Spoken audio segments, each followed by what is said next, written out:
Vale, pues bueno, damos paso a esta mesa titulada Memorias vivas, ser sujetos activos en procesos de reparación y convivencia. Mi nombre es Salima, la verdad que me hace muchísima ilusión estar moderando esta mesa y tengo como un interés genuino realmente en conocer más de vuestros proyectos, por lo cual me encanta estar en esta posición de privilegio de poder hacer más preguntas que el resto. Y, sí que me gustaría usar como también el privilegio de estar aquí y estar usando este espacio, para mí siempre es como muy importante condenar rotundamente el proyecto colonial del Estado de Israel y que está perpetrando el genocidio del pueblo palestino. Dicho esto, me gustaría dar la bienvenida al público que estáis aquí, al público que nos está siguiendo en streaming y, por supuesto, a vosotros cuatro. En esta mesa, en este espacio, proponemos pensar cómo las memorias vivas no solo son archivos del pasado o herramientas, sino como mecanismos vivos para la reparación y para la paz. Y de ahí nos surge la pregunta, ¿no? ¿Qué papel jugamos como sujetos activos en estos procesos? Yo creo que para responder esta pregunta tenemos la suerte de contar con estas cuatro ponentes. Me gustaría empezar tal vez por Lucía. La dinámica, para que la tengáis en cuenta, será que presentaré primero a cada ponente y cada uno de ellos nos explicará su proyecto. Tendremos la oportunidad de conocer un poquito en profundidad, en un tiempo limitado, pero en profundidad, cada uno de los proyectos, y luego habrá un espacio donde todas podremos preguntar o compartir reflexiones, ¿vale? Entonces, empezaré por Lucía González Duque, que es un placer tenerla aquí. Su trabajo se orienta en la búsqueda de la inclusión y la justicia social, el logro de la paz y el acceso a las memorias, a las expresiones artísticas. Ella fue directora del Museo Casa de la Memoria de Medellín y miembro de la Comisión para el Esclarecimiento de la Verdad, la Convivencia y la No Repetición de Colombia. Preside la Fundación Batuta. Bienvenida, Lucía, y si quieres, pues Salima, muchas gracias. Y lo único que quiero decir para empezar es que ya no soy directora de la Fundación Batuta, lo fui hasta el 24 de julio, pero gracias. Agradezco muchísimo esta invitación a quienes la hicieron posible, agradezco la voz de cada uno de los que ha aportado su experiencia y su reflexión y los que la van a aportar. Quiero decirle a los y las jóvenes que tengan mucha esperanza en la cultura, porque ustedes no se imaginan de dónde venimos.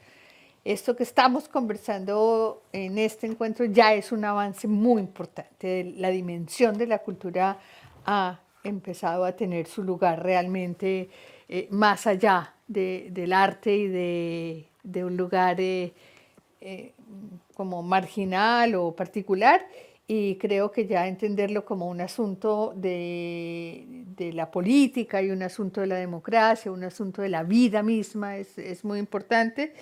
Y por último quiero decir que voy a hablar, hacer unas reflexiones desde mi ya larga experiencia.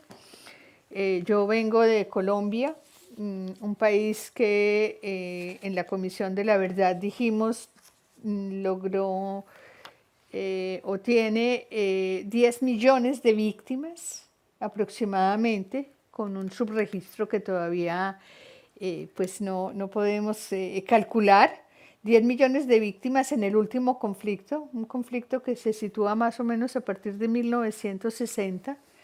Eh, si sumamos los desaparecidos, el 90% de las víctimas fueron víctimas civiles. Estamos hablando realmente de un país que tiene una herida inmensa y una tragedia inmensa, pero también estamos hablando de un país que ha logrado hacer un ejercicio de memoria muy importante, muy significativo. Yo podría decir que casi todos los sectores de la sociedad han hecho memoria, incluso la fuerza pública, incluso sectores de la economía importantes como los ganaderos, por ejemplo, o cierto sector del empresariado ha logrado hacer memoria, no solamente las víctimas tradicionales, que siempre son los sectores más pobres de la población. Y quiero decir que decirle a todos los países y a todas las personas que tengan alguna incidencia sobre los planes culturales o sobre proyectos significativos, que entiendan que la memoria es una necesidad.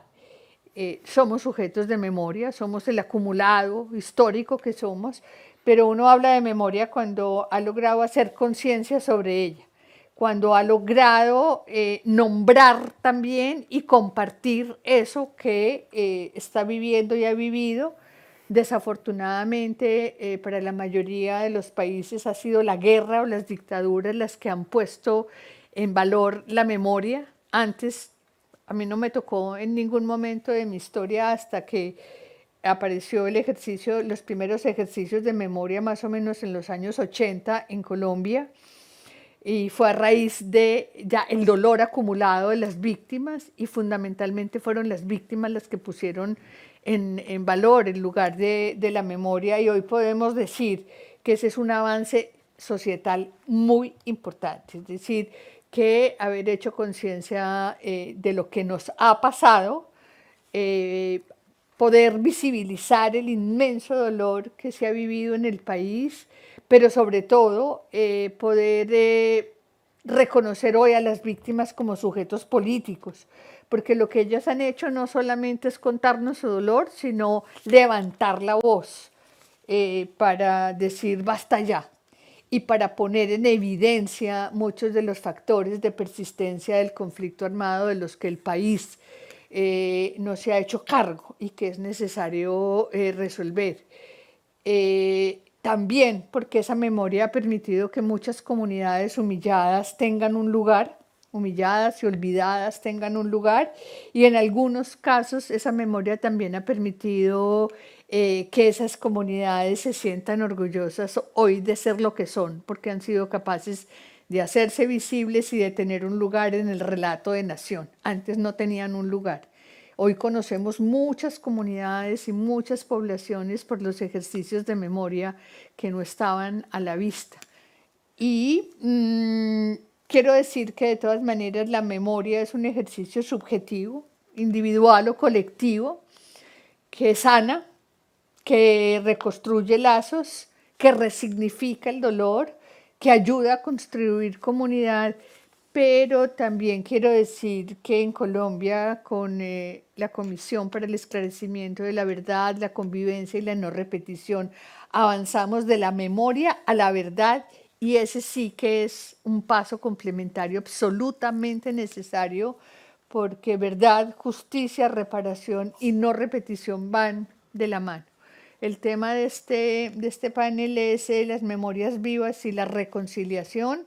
Yo creo que la memoria ayuda, pero es necesario que haya verdad para que haya justicia, reparación y posibilidad de reconciliación, y en algunos casos de perdón.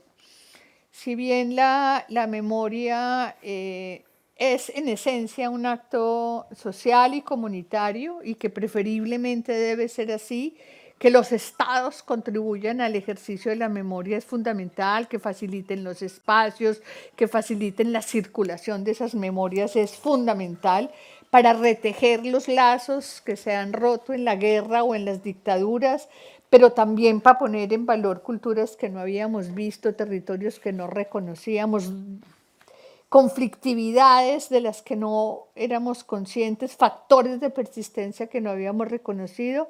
La verdad es un ejercicio más objetivo, que ya no nombra solamente los casos o el conjunto de casos, sino que hace una reflexión profunda y saca conclusiones de esa memoria.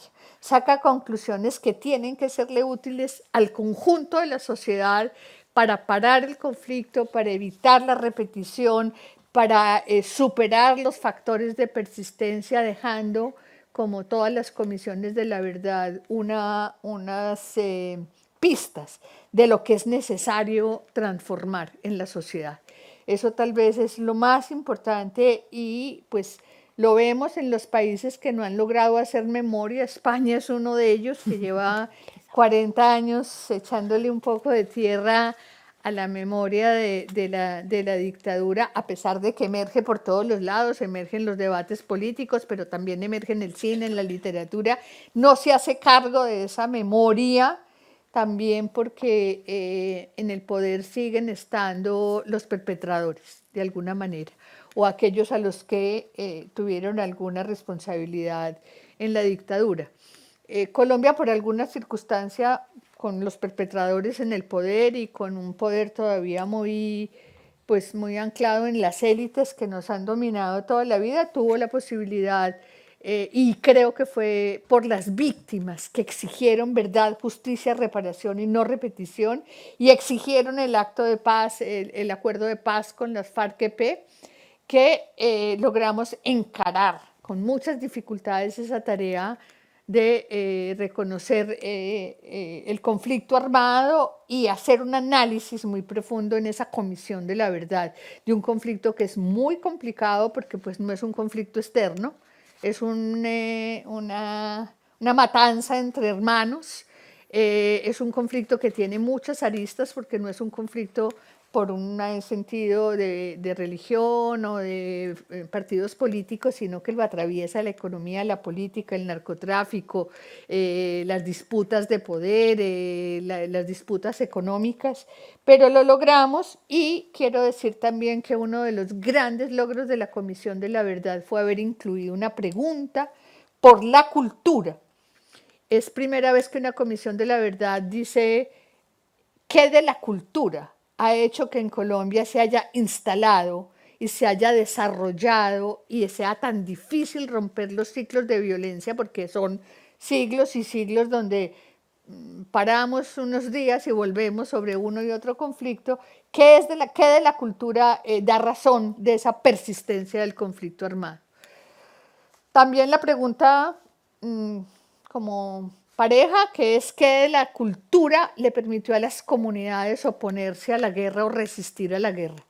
La segunda pregunta que hicimos fue ¿cuál ha sido el daño a la cultura o a las culturas en razón del conflicto armado, de la pervivencia del conflicto armado? Tenemos una herida, un trauma que es necesario visibilizar, que no termina de sanarse y que nos demorará muchos años, que ha hecho que la cultura se transforme. Nos acostumbramos a la guerra, nos acostumbramos a la eliminación del otro y de los otros, y nos acostumbramos a muchas cosas por la pervivencia de la guerra, pero también logramos poner el arte, cuál es el lugar del arte propiamente en la construcción de la convivencia de la sociedad, que nos ha dicho el arte de la guerra históricamente, las prácticas artísticas y culturales, porque no solamente es el arte de los artistas, es fundamentalmente lo que las comunidades nos han dicho a través de sus prácticas artísticas y culturales,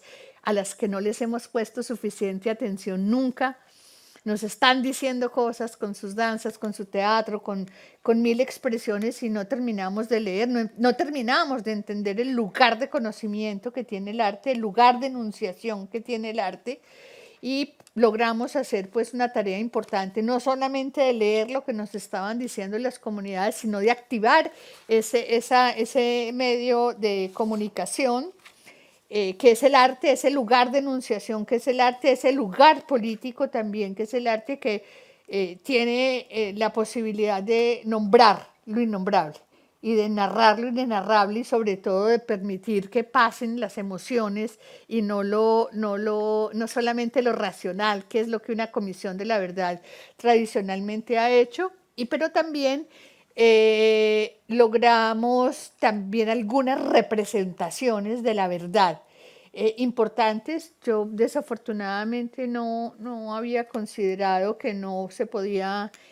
traer, pues que no había posibilidad desde la presentación de ver un video, pero les voy a recomendar muy especialmente Develaciones, un canto a los cuatro vientos, que fue un súper montaje escénico musical que hicimos con comunidades culturales, comunidades artísticas que habían vivido la guerra, desde comunidades indígenas, comunidades afro, los jóvenes participantes del estallido social también en Colombia, desde el rap, desde las guardias indígenas, desde las mismas víctimas, sobre todo para poner en escena ante las élites del país, porque nos dimos a la tarea de invitar a las élites a este supermontaje que sabíamos que no iban a meterse en los textos de la comisión para evidenciar lo que la Comisión de la Verdad estaba diciendo. Y yo creo que fue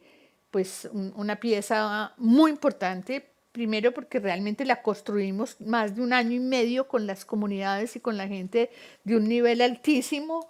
Dijimos cosas que no podemos decir públicamente porque el arte opera como el escudo de Perseo, que mata a la medusa porque se refleja en el escudo, si no, pues Perseo hubiera muerto, la puede degollar y de alguna manera el arte pues nos permite eso, asomarnos al horror sin que muramos en ese intento, y yo sigo insistiendo en que pues es un camino muy, muy valioso, y repito, recordar que es pasar por el corazón, es más posible hacerlo a través del arte que de muchos otros lenguajes. Y por supuesto, pues ratificar lo que aquí se ha dicho una y otra vez, es la cultura la que produce las transformaciones, no son las leyes ni los cambios institucionales. Primero está la cultura, lo que hay que cambiar, transformar, modificar, enriquecer, es la forma de estar y relacionarnos en sociedad, en la vida colectiva, en la vida comunitaria, y tenemos que hacer conciencia todos de eso y superar la noción pues del arte como un asunto adicional. Es una urgencia, el arte es una emergencia del alma de los pueblos que está ahí para narrarnos, para vernos en el espejo y para también construir comunidad y lazos. Muchas gracias. Gracias a ti. Sí. Muchísimas gracias, Lucía. La verdad es que siempre que tengo la oportunidad como de sumergirme en los procesos que se han hecho en Colombia, es como, ¿no?, saber como un mundo de posibilidades que sería como muy interesante que aquí a lo mejor. Sí. Entonces has mencionado algo interesante, ¿no? Y has preguntado, ¿no?, cuáles están siendo los procesos de memoria en España, ¿no? Ya has comentado, por ejemplo, la guerra civil, pero a mí me ha venido rápidamente la memoria con el pueblo gitano, la Claro. memoria musulmana, ¿no? Como muchas capas de la memoria a diferentes niveles. Entonces creo que eso ya automáticamente me linka con Gonzalo y con la propuesta de Gonzalo. Si me permitís, voy a presentarle primero. Gonzalo Montaño Peña es promotor cultural y activista de los derechos del pueblo gitano, coordina la actividad cultural de la Fundación Secretariado Gitano y lidera el proyecto europeo Romeritage, que documenta el patrimonio cultural romaní en Europa con el objetivo de convertirse en una ruta cultural reconocida por el Consejo de Europa. Muchas gracias, muchas gracias. Bienvenido, Elena. Gonzalo. Pues sí, me interpela y realmente quería dar la enhorabuena o felicitar al pueblo colombiano por haber hecho ese proceso de memoria que aquí está pendiente con el pueblo gitano, no de 40 años, sino de 600 años, porque sabéis que este año de 2025 se cumplen 600 años de la llegada del pueblo gitano a la península ibérica, y son 600 años de maltrato y 600 años de desconocimiento, de desinterés, y evidentemente no se ha hecho ningún proceso de memoria ni intención.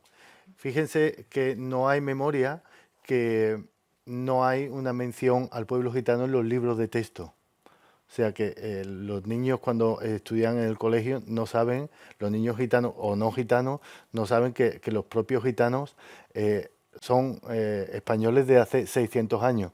Y creo que parte todo desde la idea de que 600 años después el pueblo gitano sigue siendo inmigrante en España, no es considerado siquiera español. Hay una pregunta que decían, ¿cuántos gitanos viven en España? No, ¿cuántos gitanos viven en España? No, ¿cuántos gitanos son españoles, no? ¿Te refieres? O españolas, ¿no? Porque siempre partimos de esa base, ¿no? Entonces no se ha hecho ese proceso de memoria. Ahora con los 600 años se han hecho celebraciones, pero las celebraciones mirando hacia lo positivo y sin querer conocer realmente todo ese proceso de historia que ha marcado al pueblo gitano, ¿no? Y el pueblo gitano quiere conocer y quiere saber cuál ha sido su historia y de dónde viene todo ese sufrimiento y esa situación en la cual está inmersa hoy socialmente, pues fruto de ese proceso, ¿no? Hemos presentado un libro en una mesa anterior de ensayos, en los cuales se llama Pueblo Gitano, 600 años de historia y cultura, en los cuales hemos hecho un proceso de revisar o repasar la historia y hechos históricos del pueblo gitano para traerlo hacia el presente, cómo el presente del pueblo gitano está condicionado por ese pasado desconocido y bueno, que ha marcado al pueblo gitano, ¿no? Hay otro, fíjese, del tema de lo de memoria y que todavía sigue, que bueno, lo hemos comentado en muchos foros y tal, todavía la gente cuando busca en el diccionario de la Real Academia la palabra gitano sigue encontrándose con trapacero. Trapacero es otro término que te remite a una persona que te quiere engañar, que te quiere robar, que te quiere con astucia sacar algo para su beneficio. O sea que todavía el diccionario institucional sigue definiendo al pueblo gitano de esa manera. O sea, los estereotipos están marcando al pueblo gitano desde todos lados. Decías de los 600 años también, el propio rey de España vino a decir, a dar la enhorabuena y hacerse padrino del pueblo gitano, pero no fue capaz de pedir perdón, porque las leyes y la discriminación del pueblo gitano no, bueno, no la hizo él, pero la hizo su bisabuelo, su tatarabuelo, y mirando por su línea paterna, pues sus quinto abuelos, sextoabuelos y toda esa gente han sido los culpables de mi ruina, como se suele decir, ¿no? Así que bueno, venía a presentar, me comentaron de presentar el proyecto Roma Archive, que es un proyecto en el cual estuve trabajando hace unos años, pero que partió de una premisa y de un interés muy interesante, pero que ahora mismo ha quedado un poco estancado porque realmente lo que pasa con los proyectos cuando son muy ambiciosos necesitan también una sostenibilidad también muy ambiciosa. Aún así está disponible a todo el mundo, es un archivo que es una muestra curada a nivel internacional, porque todos sabemos que el pueblo gitano tiene la virtud de ser un pueblo paneuropeo, o sea que la cultura gitana ocupa toda Europa y casi todo el mundo, con lo cual a la hora de hablar de cultura pues estamos mostrando una diversidad tan grande que es muy difícil de abordar, ¿no? en un archivo sobre todo, ¿no? Pero aún así se contó con especialistas en distintas materias, culturales, historiográficas, de la danza, de la música, del arte a todos los niveles, con lo cual se creó ahí una muestra y un archivo interesante, pero no es ese archivo exhaustivo que necesita realmente el pueblo gitano, que requeriría de una sostenibilidad económica que no hay. Aún así, ERIAC, el Instituto Europeo del Arte y la Cultura Gitana, lo tiene a su disposición y lo mantiene y esperamos que siga enriqueciéndose, ¿no? El otro proyecto que me gustaría comentar, que es el que has citado, es el Rome Heritage, ¿no? Que nosotros lo definimos como el Camino de Santiago gitano, ¿no? Lo queremos ahí vincular con el Camino de Santiago, porque el Camino de Santiago sabemos el caché que tiene, ¿no? Todo el mundo quiere el Camino de Santiago y nosotros pues lo metemos por ahí, ¿no? Son rutas urbanas del patrimonio cultural, porque el pueblo gitano está en la calle, forma parte del patrimonio urbano, pero tampoco ha sido reconocido. Si tú te fijas, no hay calles, o sea, no hay héroes gitanos, ni gitanas, no hay héroes, como no han hecho nada bueno, solamente lo malo, no se puede reconocer, no hay estatuas.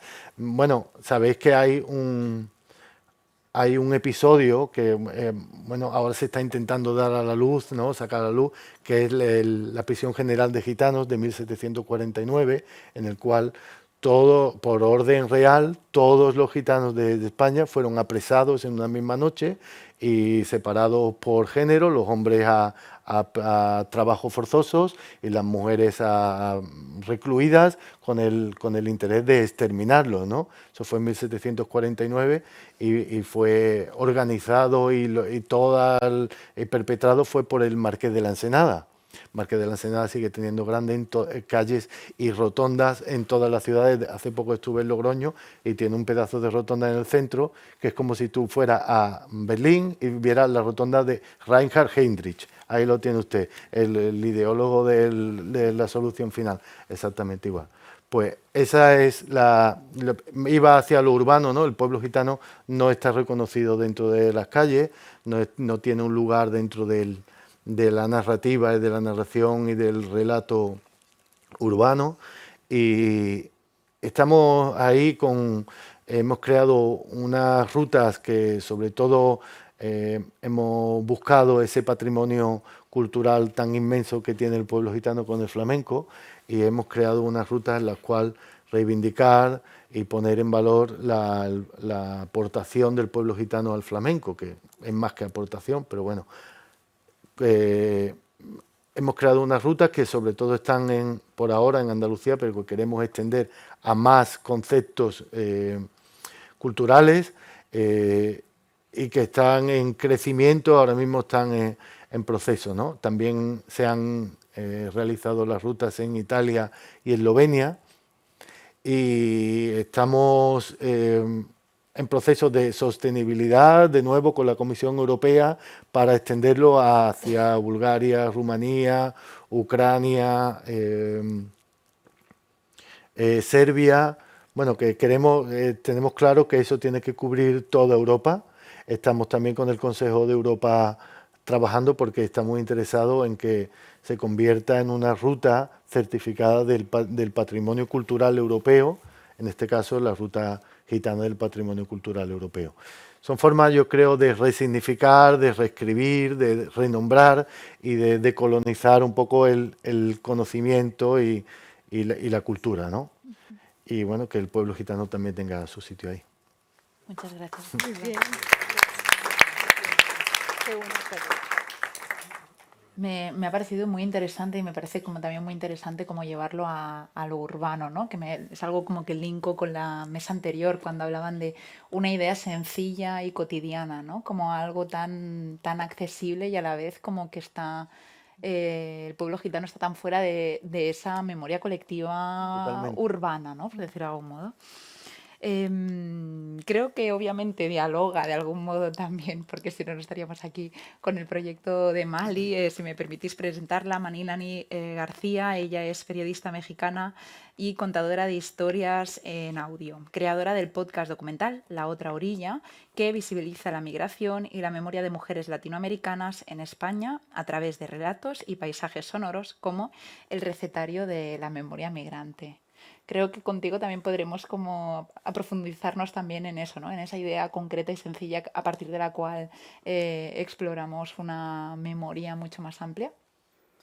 Bueno, antes de hablar yo, va un audio que van a poner los compañeros.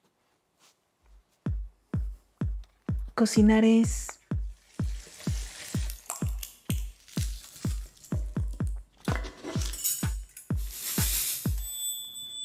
improvisar.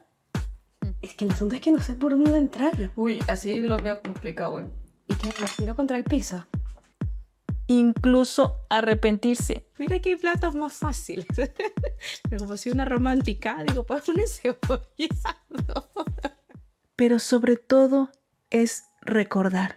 El pastel de tres leches para mí significa infancia. Mi madre se levantaba y hacía el desayuno de encender el fuego, la leña, y ahí hacía varias diferentes formas de pan. Mi padre y yo teníamos una relación muy especial. Fue el hombre más importante de mi vida. Bueno, pues escucharon a Yacel de Venezuela, escucharon a Melissa de El Salvador, escucharon a Jackie de Ecuador y escucharon a Melissa Gutiérrez de Colombia. Ellas son parte de un proyecto sonoro que se llama El Recetario de la Memoria Migrante, que se produjo, que presenté en el 2024, pero lo empecé a hacer desde el 2023, y es contar historias de mujeres latinoamericanas que viven aquí en Barcelona, de Bolivia, de México, de Colombia, de Venezuela, El Salvador, Brasil. Y la idea es contar la migración a partir de la comida, creo que un plato de... La comida siempre nos acompaña, pero cobra doblemente importancia cuando migramos, porque significa la familia, significa nuestro país, significa muchísimas cosas. Aparte que cuando migramos es un punto de unión con la comunidad a la que llegamos y también con la comunidad a la que pertenecemos. Entonces la idea era articular una narrativa en función de eso, y para eso pues me fui a sus casas, así que estamos escuchando sus cocinas. No me fui a un estudio, sino en sus cocinas. Ellas fueron muy generosas porque sin conocerme me abrieron las puertas de su casa. También dentro del proyecto no solamente grabamos en sus cocinas, también grabé en lugares que para ellas fueran significativos, porque también cuando emigramos, ciertos lugares forman parte de nuestra historia y tenemos cierto cariño porque a lo mejor nos recuerdan a una calle de nuestro país de origen. Entonces también es una forma de habitar ese lugar que para nosotros es significativo. Son narraciones en primera persona. Yo no aparezco al principio porque yo quería que ellas tuvieran control de la narrativa, porque cuando hablamos de migración siempre o hay dos relatos: el paternalista, el victimista, o tenemos el relato xenófobo. Y pocas veces las personas que emigramos, lo digo migramos porque yo soy mexicana y ya llevo 20 años viviendo aquí, se nos pregunta o se nos interpela, o sea, hablan otros sobre lo que es un migrante o qué significa migrar. Pero nosotros, que somos migrantes, son los que tenemos que tener control sobre esa narrativa, y en este caso es porque es eso que ellas hablan. Así que pasemos al siguiente audio, por favor. ¿Miro de forma diferente la comida salvadoreña? Sí, porque la añoro más. No tiene el mismo sabor, no tiene el mismo sentimiento que el de allá. No es lo mismo ir a comprar las cosas a un supermercado, que te levantabas a las 5 de la mañana a hervir los frijoles, hacer las tortillas y que todo estuviera bien para el desayuno, el almuerzo y la cena. No tiene ese mismo sabor, no tiene ese mismo sentimiento. Aquí escuchamos a Melissa. Ella es de El Salvador. Ella migró muy pequeñita, de niña, aquí a Barcelona, y en el recetario ella cocinó pastel de 3 leches, porque como lo escuchamos en el primer clip, le recordaba su infancia. Y ella lo que comentaba era que si había un mes que varios cumplían años, pues en un día lo condensaban todos los cumpleaños. Entonces se hacía el pastel de 3 leches, y entonces por eso rememora tanto su infancia. Y aquí quiere hacer un apunte que cuando convoqué, porque hice una convocatoria a través de las redes para que las mujeres me contaran su historia, yo no buscaba que ellas hicieran un plato tradicional de su país. No sé, México no le pedía a una mujer, oye, hazme tacos, sino un plato que fuera importante para ellas, que tuvieran un vínculo emocional importante. Y, por ejemplo, en otro episodio de una chica de Perú, hizo una sopa de harina de arveja. Dice, ni siquiera los peruanos lo conocen, pero a mí me gusta porque me recuerda a mi abuela. Entonces, cuando vengo aquí y estoy triste, pues me hago esa crema de harina de arveja porque me da regocijo, ¿no? Entonces, una de las cosas del proyecto es precisamente hablar de esas recetas y salir un poco de la etiqueta de, bueno, Colombia, bandeja paisa, México, tacos, ¿no? Sino recetas que se sacaran un poco del foco de la etiqueta. Y también, bien importante, que cuando migramos, ahora la globalización hace que podamos encontrar muchos ingredientes, pero de alguna forma hay esa parte de que, como dice Melissa, no sabe igual, ¿no? Entonces, por ejemplo, en otro episodio, una chica, Jackie, de Ecuador, dice que ella cocina con palas de madera, porque siente que así la comida sabe más a Ecuador. Entonces, como que también en esta historia, cuando emigramos, hay una especie de negociación con las recetas, queremos adecuarlas al contexto en el que vivimos, y de alguna manera también es un posicionamiento de decir, esta es mi cultura, esta es mi gastronomía, estoy en otro contexto distinto, pero quiero mostrar un poco mi cultura, ¿no? Es una forma de no solamente narrar el país, sino narrarse a sí mismas a través de esa cocina. Y también una cosa muy linda que pasó en el recetario es que muchas chicas era la primera vez que cocinaban ese plato.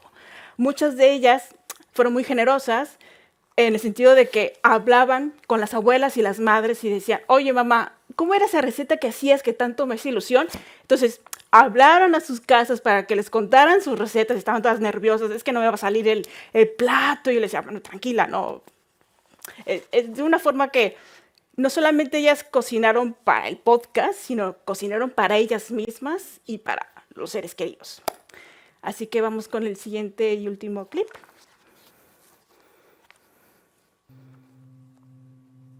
A la vez hay como un arraigo y un desarraigo, pues, ¿no? O sea, como existen las dos, ¿no? Esta cosa de la diáspora, que justo que lo estaba leyendo, ¿no? Que era como que la diáspora siempre se ve como que bueno es estar lejos y no sé qué, y la rememoranza y la nostalgia y tal, pero también la diáspora es la posibilidad de emplazarte en un lugar, de hacerte de un lugar o en otro lugar, ¿no? Como...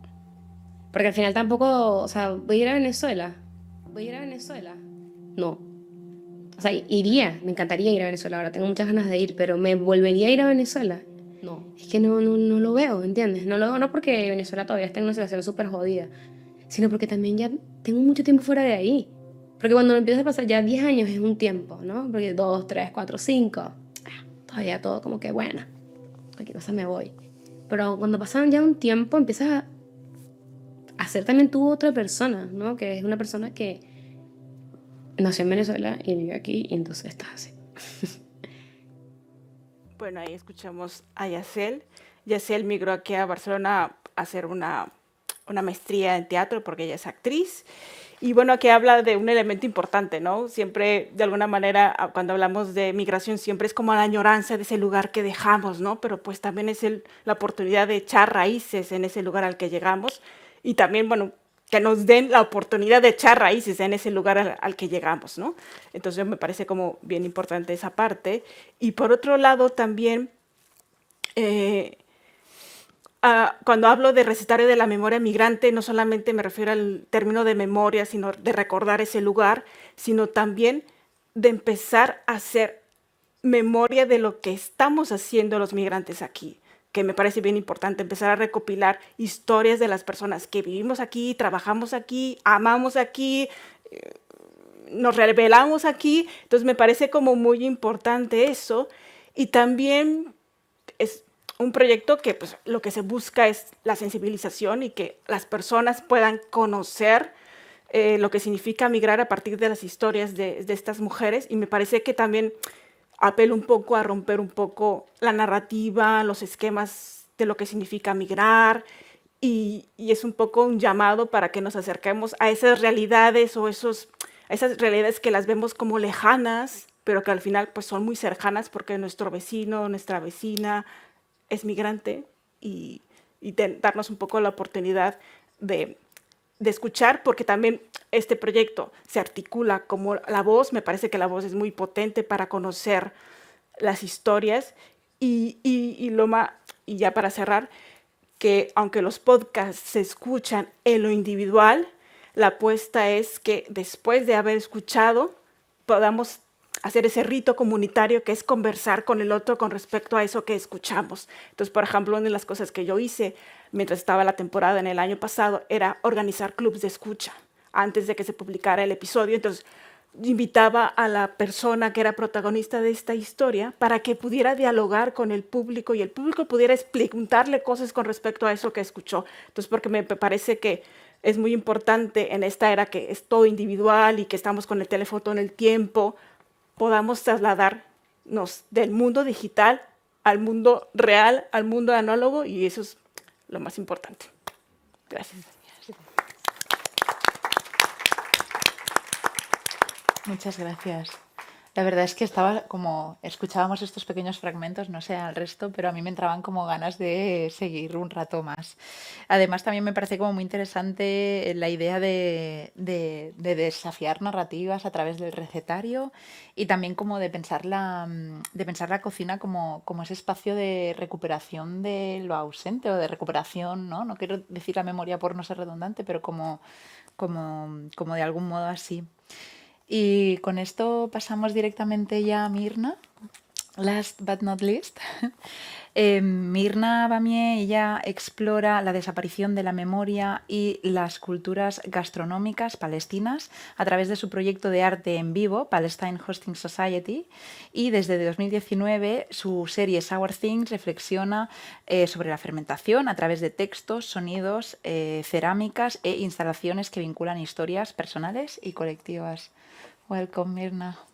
Thank you. So I'm going to speak a little bit about Palestine Hosting Society. I will give a very brief introduction before we watch. No micro. No? El micro de Mirna no está funcionando, ¿puede ser? Now? Gracias.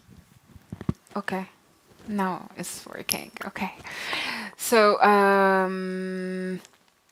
I started Palestine Hosting Society in 2017, and it came from a need for me as a Palestinian to understand more of my food culture.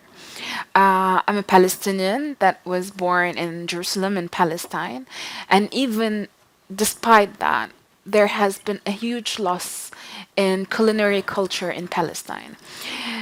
For the very simple reason that the map of Palestine keep reconfiguring itself, and freedom of movement of people is not a taken. There's no actual freedom of movement for decades now, and that reflects in what people put in their plate, the food that they share with their family and friends, but as well all those rituals that are created around gatherings where food is the main gathering factor. And when we're talking about food, we're talking about a material culture. We're talking about stories that make up this food. We're talking about histories and intimacies that are created around a dish. But not only that, we're talking about geography. We're talking about landscapes. We're talking about a farming culture like the Palestinians that have been uprooted from this land. So that reflects directly on what they eat and how do they create the stories around food with all that has of resistance, but as well of all that has of nostalgia and grieving. And we're talking about food at a moment where speaking about food is not so easy. There's a famine that's happening. Palestinians are actually hungry. That's why I have not been able, or I was not able to create my dinner performances of Palestine Hosting Society, but it will be proceeded in a future moment. I will show you a video that was made by AJ Plus, Al Jazeera, a social media platform for Palestine Hosting Society in 2019. The project developed quite a bit after that, and now I'm in between that I will be elaborating after the video of how can I combine this research with the present moment, with all the grieving that it holds. So let's play. I mean, it's wonderful One that of the they made reasons a that Spanish Palestinians don't have this subtitle knowledge for it. about the kitchens in different cities of Palestine is that Israel has disconnected different cities and regions and geographies in Palestine. So we don't have physical accessibility to those places, produce the food practices that differ one place to the other. My name is Mirna Bamier. I'm an artist, a cook, and founder of Palestine Hosting Society. Palestine Hosting Society is a live art project. It seeks to create a platform for people to construct a relationship to geography, politics, history, but through food. You have Israeli chefs dealing with our food culture without actually knowing the backstory of those dishes. When you oppress that story, you are using food as a tool for oppression. After picking the topic or the city that I want to delve more into, I go to the place and I spend a month or two in that place and I meet people. Pre-1948 Nakba generation, the ones that have experienced this very sudden rupture from the land and have moved all over the world. With them, food moved, but as well with them, food was forgotten. And I meet mothers as well to understand what dishes they still cook and they don't cook. But as well, I meet men, whether in small shops in old cities, old restaurants. Most of the people that I interviewed were exiled.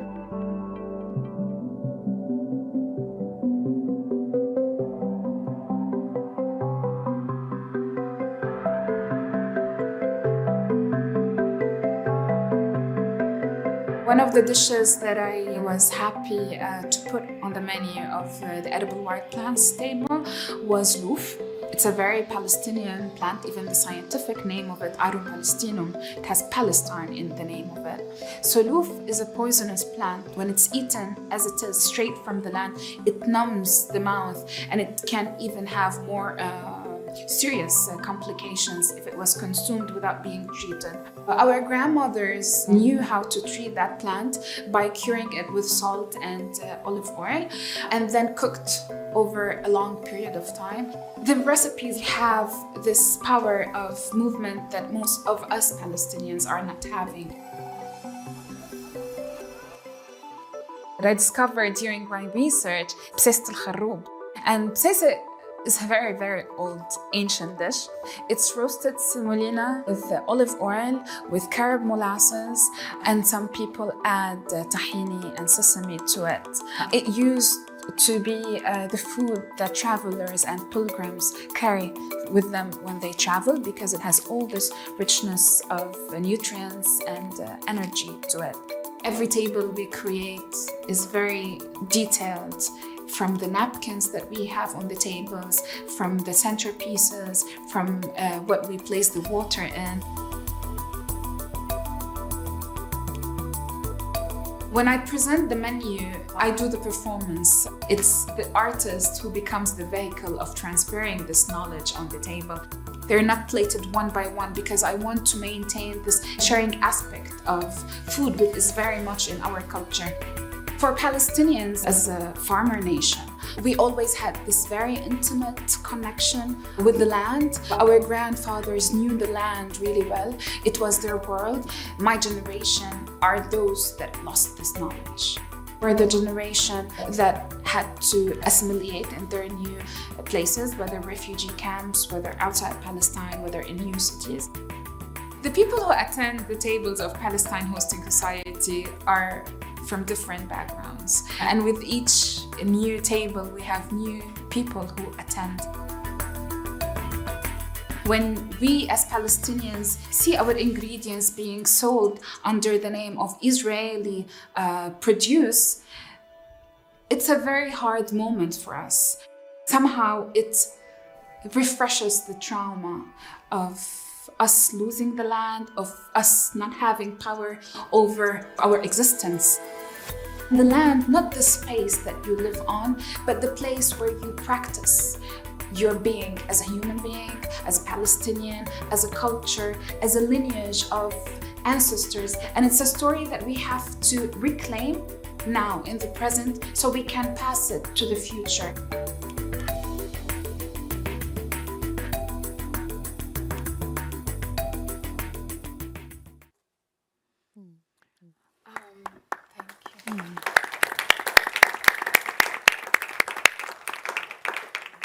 So when I was doing this research, you hear me, right? Yeah. I was doing it I created the project as a learning space for me.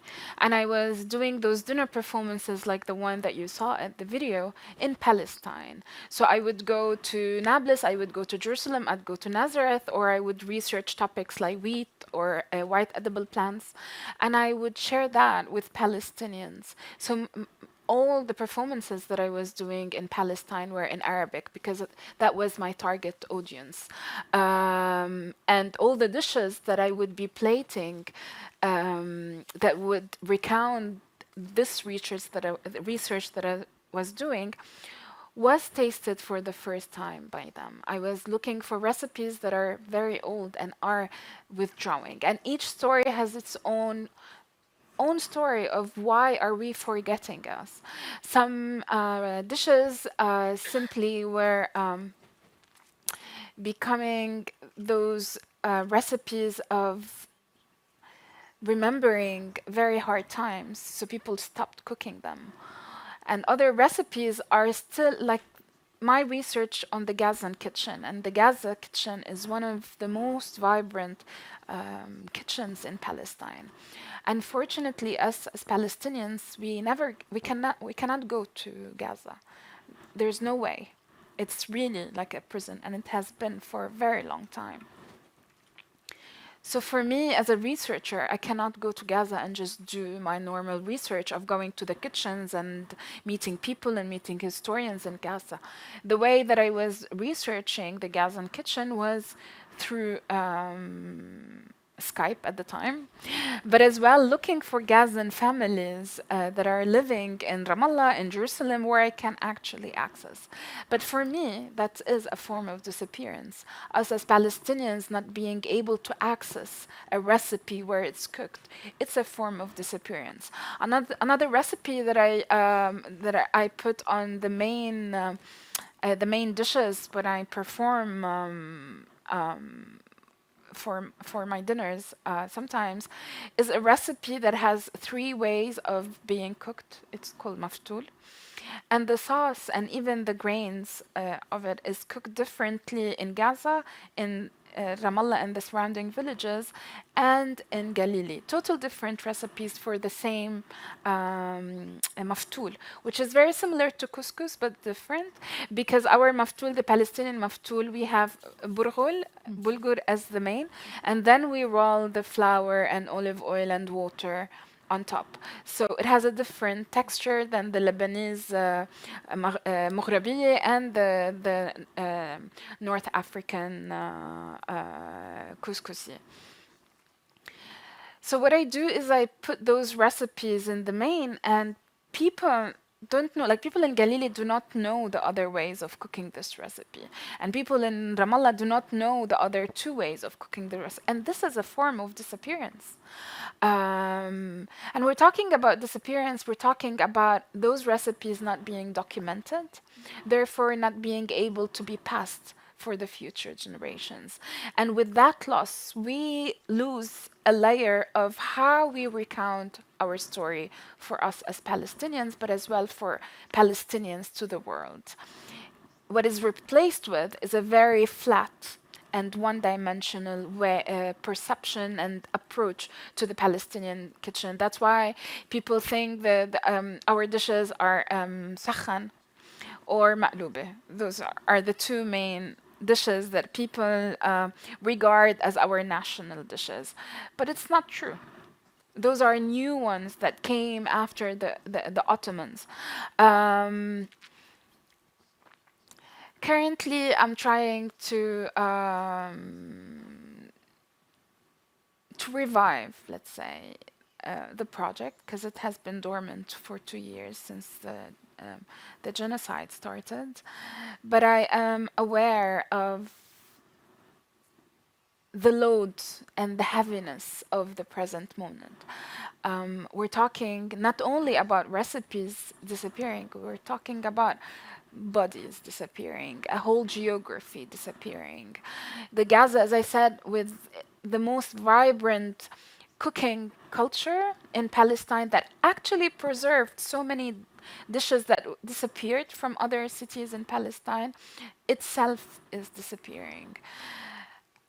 And for me, there's a necessity to create those places of remembering and preservation, but as well, it's the other part is how can you do that when people are hungry?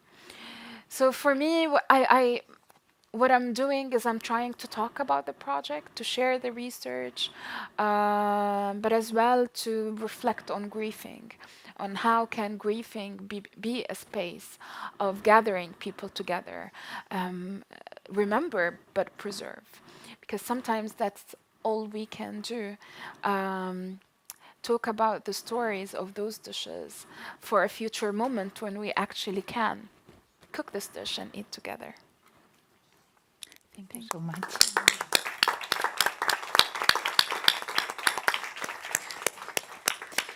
Sí, realmente it's really interesting, and I've been thinking the idea of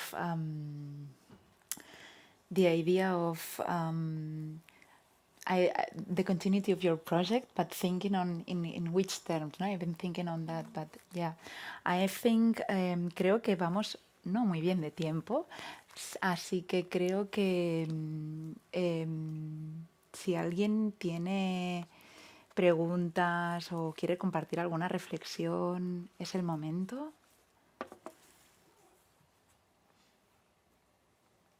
¿No? Si no, yo tengo. Vale. Ok. Vale, pues yo creo que algo que a lo mejor ha vertebrado lo que habéis ido comentando es la idea de cómo llevar adelante estos proyectos o estas iniciativas y teniendo en cuenta el trauma, o cómo no revivirlo, o cómo relacionarnos con ellos, o cómo se genera ese diálogo sin reproducir sobre todo esa violencia, ¿no? No sé si alguna de vosotras tiene alguna idea al respecto. Sí, Lucía. Bueno, en la mesa anterior, en el foro anterior, hablaba uno de los compañeros de no insistir como en el dolor, en el marketing del dolor, decía él, de la tragedia. Y yo creo que la memoria tiene que ser construida con visión de futuro. La memoria no puede ser solamente mirar hacia atrás y lamentar, sino que es como un retrovisor, que uno mira hacia atrás porque va hacia adelante. Y es lo que nosotros hemos llamado en la Comisión de la Verdad pasar del relato trágico al relato épico. Es decir, de todo ese dolor que construye también unos sujetos más conscientes de su cultura, de sus valores, a la hora de la verdad permite como esa reivindicación. Entonces, esa es la tarea realmente de la memoria, es el futuro, no es el pasado. ¿Alguien más quiere añadir? ¿Sí? Bueno, yo quería decir, por ejemplo, en el caso del proyecto que hice sonoro, yo buscaba historias diversas, o sea, si alguno se anima a escucharlo, encontrar historias de personas, pues, que le ha ido bien, ¿no? Dentro del ámbito de la geografía española como migrante, a otras personas no. O sea, no buscaba yo como historias de sufrimiento, por así, ya el migrar ya es un sufrimiento de alguna manera, ¿no? Cuando no se pide ser migrante, pero quería que hubiera toda esa arista y que la gente pudiera escuchar formas diversas, porque no hay un solo relato de migración en este caso, ¿no? Y pareciera que luego se imponen ciertas dinámicas o narrativas donde pareciera que todo es sufrimiento, pero también hay cosas bellas, ¿no? Y también, por ejemplo, en mi caso ha sido como muy lindo que muchas de las personas, muchas cosas me han comentado que ni siquiera se lo habían contado a sus familias. Entonces, es como que hay muchas personas que quieren contar como su historia y como que es difícil hacerlo, pero hay que buscar como mecanismos para facilitar eso y para que el dolor sea menos, ¿no? Bueno, yo estoy de acuerdo con lo que dicen mis compañeras. Yo creo que ese dolor es necesario para sanar la herida, ¿no? Entonces todos estamos buscando conocer, hacer memoria para poder avanzar y poder construir a partir de ese sanamiento de la herida, ¿no? y bueno, en ese proceso yo creo que es necesario, ¿no? Sí, y también estaba pensando también algo que me ha parecido también como muy interesante es cómo se relaciona la oralidad en los diferentes proyectos, ¿no? Desde lo que comentaba Mirna, ¿no? En el momento en que la libre circulación se imposibilita, también se imposibilita, ¿no? La libre circulación de conocimiento, incluso oral. Y lo ponía como ¿no? como en contraposición también con el proyecto que tú presentas, que al contrario, ¿no? Pone muy en valor, por lo que estuvimos comentando, Sí. toda esa transmisión oral que no existe, ¿no? Que no está archivada de ningún modo, y a la vez como también lo que explicaba Mali, ¿no? También como de intentar grabar, de intentar recuperar, ¿no? De llevar a este lugar sonoro, ¿no? No archivar como tal las recetas, ¿no? Sino como desde otro lugar.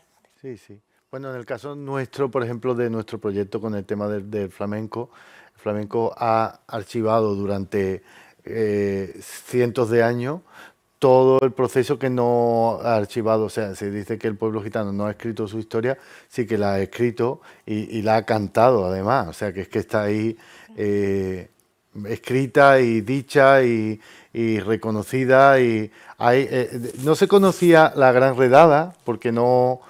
ese hecho, super hecho histórico que no, pero sin embargo había unos cantes que decían: a 150 hombres nos llevan a la carraca y de castigo nos ponen a sacar piedras del agua. Es que te lo está contando perfectamente lo que pasó y cuál era el castigo. Otros, los gitanitos del puerto, fueron los más desgraciados, que a las minas de Azogue lo habían llevado. Y es que los gitanos o los llevaban a cargar piedras en la carraca, o los otros que iban a las minas de Almadén sacando el azufre. O sea, que es que está todo ahí registrado y bueno, es como eso que hablas de las recetas. Es importante llevarlo también a dejarlo registrado de otra manera, ¿no? Y creo que en eso estamos, ¿no? En ese proceso de la oralidad a lo escrito y a lo registrado, documentado de otra forma, ¿no? Gonzalo ratifica lo que dije muy al principio, que es que el arte es un lugar de conocimiento. Totalmente. Y no le hemos puesto atención. En las universidades está borrado como lugar de conocimiento. Sí. Son los filósofos y los que han publicado y las publicaciones indexadas, cuando el arte tiene toda la legitimidad del pueblo. La emergencia es una emergencia del pueblo. Urge narrar, no es un decorado, es una necesidad en la mayoría de los casos. Y yo quisiera decir también que la memoria ayuda, y sobre todo los procesos de verdad, a comprender. Y si uno no comprende, no puede reconciliarse. Y si esa verdad además avanza en el reconocimiento de responsabilidades, no solamente puedes reconciliarte, sino perdonar y perdonarte, ¿cierto? Hay procesos que son necesarios y son hondos, y resignificar muchas de las cosas que pasan. Muchas víctimas y muchos dolores se asumen de manera individual, pero cuando tú sabes que hay un hecho colectivo del que no eres culpable, porque la culpa está en muchas de las víctimas. ¿Qué hice yo para que me pasara esto? ¿Qué hizo mi marido para que lo mataran? Cuando tú sabes que hay externalidades y que hay fenómenos históricos, pues tú vas resignificando y vas logrando comprender, pero también puedes hasta comprender al otro, que es el perpetrador. Nosotros hemos visto en Colombia unos casos impresionantes, los casos de lo que llamamos los falsos positivos, que es el asesinato de miles de niños por la fuerza pública, y de jóvenes y hasta de tercera edad, asesinados para mostrar positivos, para mostrar ganancia en la guerra, conscientemente sabiendo que no eran.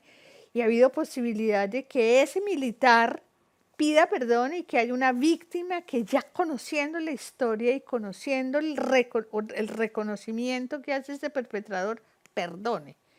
Es la grandeza del ser humano. También hablaban de Primo Levi. Primo Levi decía que cuando salió pues del holocausto, de su encierro, decía de lo que es capaz el ser humano, pero también el ser humano tiene una dimensión capaz de perdonar cosas como esas, pero tiene que haber un proceso y tiene que haber una conciencia. Muy bien. Una última oportunidad. Ahí estamos. Dos. No, yo como con la mesa de antes quería daros las gracias, que han sido 2 mesas fantásticas y muy emocionantes y muy inspiradoras también. Yo estoy leyendo el libro de Pastora Filigrana del pueblo gitano contra el sistema mundo y creo que las personas que me voy a colocar en un lugar, ¿no?, que somos de las que no nos ha tocado sufrir estas violencias, de las que somos hijos, nietos y bisnietos de aquellos que hicieron las redadas, ¿no? O de las personas que nos acercamos a veces con la mirada. Yo esta mañana estaba en la Caldera con personas con diversidad y con problemas de salud mental, ¿no? Y había una persona que había tenido polio que decía, estoy harta de que me miren con cara de pena. No quiero que me miren porque estoy en una silla con cara de compasión, porque yo no soy alguien digno, o sea, para que le compadezcan. No quiero eso, ¿no?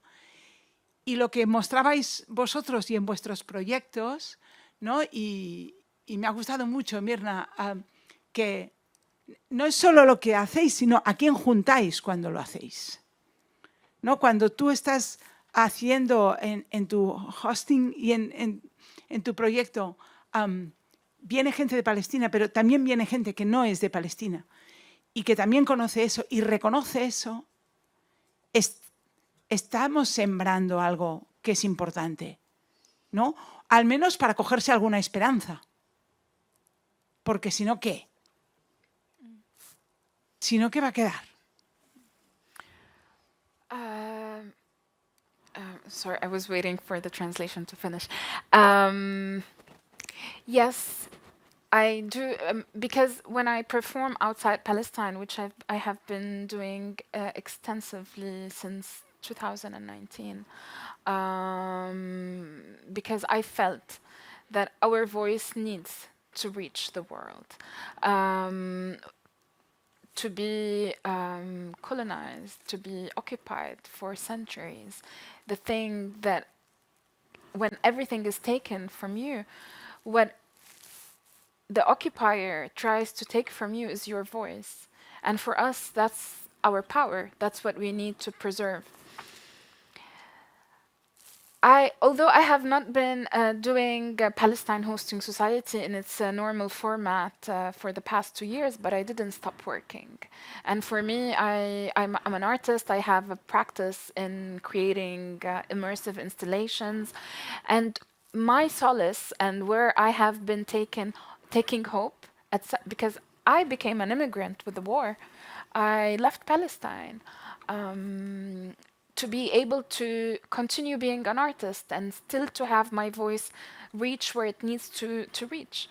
But that changed my relationship with food because I was researching diaspora Palestinian kitchens as part of the whole Palestinian kitchen story. And now all of a sudden I became diaspora. And that shifts things, that changes my position as well. But what I have been working more around and gathering people and telling what I need, saying what I need to say, is through fermentation and preservation practices. And what we can learn in moments of distress, of catastrophe, of war, from those unseen bacteria cultures that have so many things to teach us. And I've been creating, like Sour Things Project, which is an extensive installation, many installations. And those are the workshops that I give. Those are the gatherings that I create around ferments and things that are changing and transforming. Until the moment where I find the format for Palestine Hosting Society, where I can feel comfortable talking, like sharing actually food. I do have an upcoming performance in November, and I'm only sharing 2 items. And I don't know if it showed in the video, but my tables, like, they're celebration. They're not, heavy. It's like everybody's happy, everybody's eating.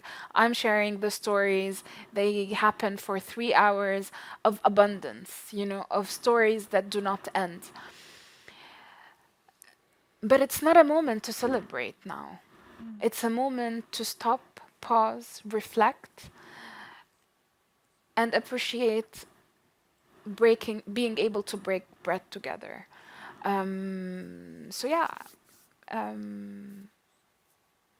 mean, food changes. That's why we eat at weddings and we eat at funerals. There's a reason for that, and we need to learn why we do that. As humans, we've been doing that since we started creating cultures and communities. Okay, thank you. Yo creo que es un muy buen final, no creo que haga falta añadir nada más.